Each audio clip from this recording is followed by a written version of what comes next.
दावनगिरी का इलेक्शन के बाद जो मामला हुआ है उसके अंदर जो कांग्रेस पार्टी को जिस तरह से मुसलमान के कुछ दाढ़ी टोपी वाले जो पहन पहन करके कुछ लोग बैठ करके जो धमकी देते थे कि अगर आप 2 एमएलसी को वापस नहीं लेंगे तो हम जो है तुम्हारे लिए आइंदा असेंबली में सबक सिखाएंगे, ना जाने क्या क्या बातें हुई है। ये सियासत एक ऐसी चीज है। तो डीके शिव कुमार से और पार्टी कांग्रेस पार्टी और सुरजेवाला और राहुल गांधी से भी ये बोलना चाहेंगे कि बराए मेहरबानी आप कुछ लोगों की बातों को अपने ऊपर लेकर के हमारी कौम को आने वाले वक्त में कोई तकलीफ ना हो, इस तरह से आप देख लें। वक्त है, जो अच्छा करे उसका अच्छा होगा, जो बुरा करे तो बुरा होगा। यूटी खदर उनके बाप जमाने के ओरिजिनल कांग्रेसी,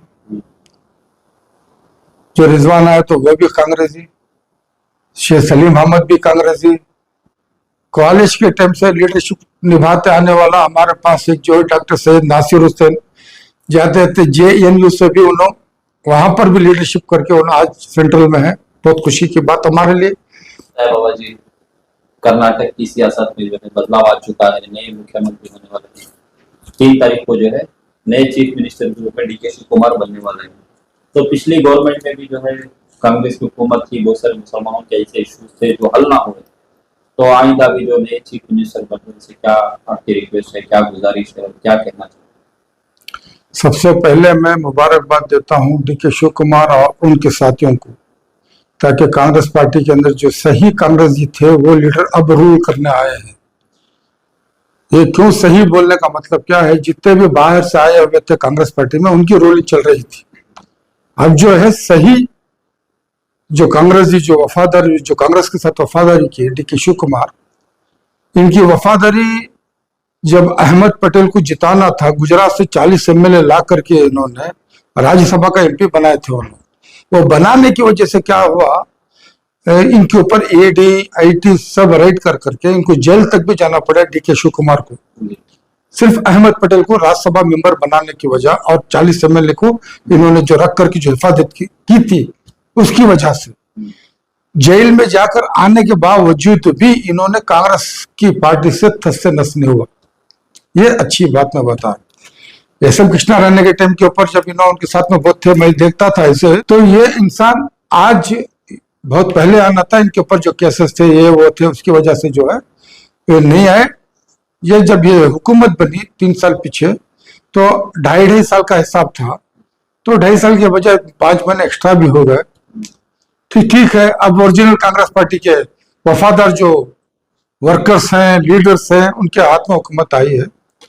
उनसे मैं यही कहना चाहता हूँ, डीके शिव कुमार जो चीफ मिनिस्टर ऑफ कर्नाटक बन गए हैं, उनसे ये गुजारिश है मेरी, जो पिछला जो माहौल चला है कुछ दिनों से, दावनगिरी का इलेक्शन के बाद जो मामला हुआ है उसके अंदर जो कांग्रेस पार्टी को जिस तरह से मुसलमान के कुछ दाढ़ी टोपी वाले जो पहन करके कुछ लोग बैठ करके जो धमकी देते थे कि अगर आप 2 एमएलसी को वापस नहीं लेंगे तो हम जो है तुम्हारे लिए आइंदा असेंबली में सबक सिखाएंगे, ना जाने क्या क्या बातें हुई है। ये सियासत एक ऐसी चीज है। तो डीके शिव कुमार से और पार्टी कांग्रेस पार्टी और सुरजेवाला और राहुल गांधी से भी ये बोलना चाहेंगे कि बराए मेहरबानी आप कुछ लोगों की बातों को अपने ऊपर लेकर के हमारी कौम को आने वाले वक्त में कोई तकलीफ ना हो, इस तरह से आप देख लें। और मैं इस वास्ते खुश हूं कि भाई आज हमारे पास पढ़े लिखे नौजवान लीडर्स भी हैं। अब देखो, कॉलेज के टाइम से लीडरशिप निभाते आने वाला हमारे पास एक जो है डॉक्टर सैयद नासिर हुसैन, जाते थे JNU से भी उन्होंने वहां पर भी लीडरशिप करके उन्होंने आज सेंट्रल में है। बहुत खुशी की बात हमारे लिए। और यही मैसूर से रिजवान अरशद भी कॉलेज के टाइम पर से लीडरशिप लेकर के आया हुआ पढ़ा लिखा संजीदा इंसान, वो हमारे पास है। जमाने से सलीम अहमद जो है बहुत बड़ी मेहनत करके जो आज भी पार्टी के साथ वफादारी में ऐसे है। और तनवीर सेठ, उनको मिनिस्ट्री मिली हुई है, वो भी कुछ अच्छी तरह से पार्टी को साथ, उनके अब्बा भी थे, ये भी थे, वो चले हैं। अब बाकी जो है रहीम खान है, उनको तो मिनिस्ट्री दे दिया, खैर उनका एक हद है। कनीज फातिमा है, अब उनके शोहर बड़ा अच्छा रोल अदा करते थे, अब उसके बाद ये है। अब जो पठान एक नया इस मर्तबा बाई इलेक्शन में कामयाब हुआ और बेलगाम के है और इकबाल रामनगर का, ऐसे जो है हमारे पास 224 में है 10। तो इसके अंदर मैं डीके शिव कुमार जो है इनसे ये अर्ज करना चाहता हूं और पार्टी से भी अर्ज करना चाहता हूं, हाईकमान से भी। एस.एम. कृष्णा के टाइम पे आप लोगों ने 5 मिनिस्ट्री मुसलमानों को दी हुई थी। आप 2 साल है, 2 साल के अंदर में कम से कम 4 मिनिस्ट्री तो अता कर दें मुसलमान लीडरों को। इसके अंदर जो है काबिल शख्स जो है यूटी खादर है उनको एक अच्छा मुकाम दे ताकि उनसे अच्छा काम ले सके। हाँ, उनसे बहुत फायदा सिर्फ मुसलमानों को नहीं पूरी रियासत के कौम को होगा और पार्टी के लिए भी बहुत अच्छा होगा। यूटी खादर को PWD है, रेवेन्यू है, ऐसे कोई अच्छे होदे उनको दे तो मैं वो DCM ये वो सब उसके मुझे मतलब नहीं, जो मैं उनसे जो काम ले सकते हैं हम लोग, वो जब हेल्थ मिनिस्टर थे बहुत अच्छा काम उन्होंने करा था। अब वाकई अब दूसरा जो है यहाँ में नौजवान में जो है रिजवान अरशद है, जो इनको भी लेकर के कौम के लिए नौजवान ने काम कर सकते हैं। सलीम अहमद जो वफादारी के उनको भी ले सकते हैं, एक एक मिनिस्ट्री दे करके उनको। और है कुछ दिन पहले जो है रोशन बेग के भी साथ में जो नाइंसाफी हुई है, एक सियासी चाल के हिसाब से जो काम हो चुका है, तो उसके लिए भी जो है उनके बारे में भी डीके शिव कुमार से अच्छी बात है, पार्टी में वापस लाए या क्या करे वो अपना फैसला करें। तो ये जो है आज मैं डीके शिव कुमार से ये अर्ज करता हूं कि ये जो हम सदा इत्तेहाद कर्नाटक की तरफ से ये पैगाम हमारे लेटरहेड में दिए थे, उनको याददाश्त पेश की थी और रोशन बेग उनके साथ में जाकर के, भाई देखो आप लोगों ने वायदा किया था इलेक्शन से पहले जैसा हम लोग पावर में आएंगे आपके 5 इश्यूज जो हैं, हिजाब का हो गया, अजान का हो गया, 2B का हो गया, तुम्हारा हलाल का हो गया, माप लीजिए, सारी चीजें तुम्हारे जो बच्चे जो डीजे लेके जेल उनके केस सब वापिस ले लेंगे। ये जो वायदा था ये वायदा पूरा नहीं हुआ है। हम लोग इंतजार करते थे क्योंकि असेंबली के बाद पार्लियामेंट था, पार्लियामेंट इलेक्शन के बाद में हम आपके पास आए हैं, आप इसके बारे में नजर करके मुसलमानों के लिए ये सारे चीज हल करें, ये हमने पैगाम उनको दिया था। तो मैं आज जो बता रहा हूं कि ये याददाश्त के लिए डीके शिव कुमार से कि आप ये हमारे 4 विषय और बाकी हैं, बराए मेहरबानी पार्टी के लिए अच्छा होगा कि आप मुसलमानों के उम्मीद को पूरा करें, क्योंकि उम्मीद है कि आप ओरिजिनल कांग्रेसी हैं, इसलिए मैं बार बार बोलना पड़ता है। क्योंकि ये जो 2 मिनिस्टर आप दिए थे वो पिछली जो CM थे उनका मामला था। अब देखते रहे हम औकाफ के अंदर कितनी मिल्कियत चले गई, औकाफ के अंदर क्या क्या मामलात हुए हैं। हाँ, कमेटी बनाने में पैसे, हाँ, और जमीन अक्वेर, और उसमें वो मौलाना शाफी सादी वो एक चतुर जो है एक वक्त में उसने क्या किया, अनवर मान पड़ी RSO कैसों को पकड़ करके वक्फ बोर्ड में घुसा था। पहला माहौल देख लिया, जब हुकूमत बीजेपी की चले गई तो कांग्रेस और JDS के तो उस टाइम पर बाहर रहा।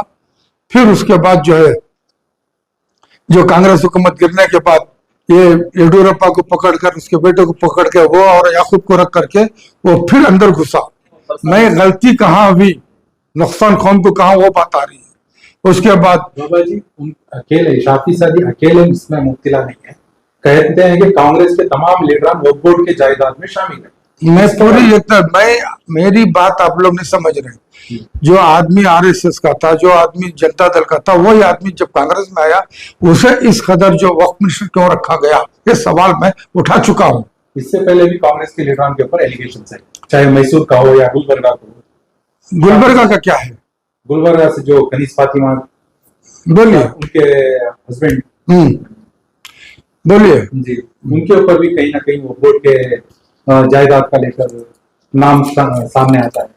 और मैसूर के तमीर सेठ के आप ही ने आवाज उठाया था, तो बड़ी रिपोर्ट में सारे कांग्रेस बोलिए। हाँ जी, तो कहीं ना कहीं पहले से ही ये घोटाले शामिल है। इस पर अब पहल कैसी होगी? अब नई हुकूमत जो बन रही है, ओरिजिनल कांग्रेस जो बोल रहे हैं इस वक्त आप, तो इस पर रोकथाम कैसे होगी और इन पर एक्शन कैसे लेना चाहिए, आपका क्या पैगाम रहेगा? नहीं, इंशाल्लाह यही तो बातें हो रही, वही तो फिक्र में बैठे हुए हैं। जी, तो इसीलिए हम बता रहे थे कि देखो साहब, हमारा जो इश्यू से पहले से खत्म कीजिए।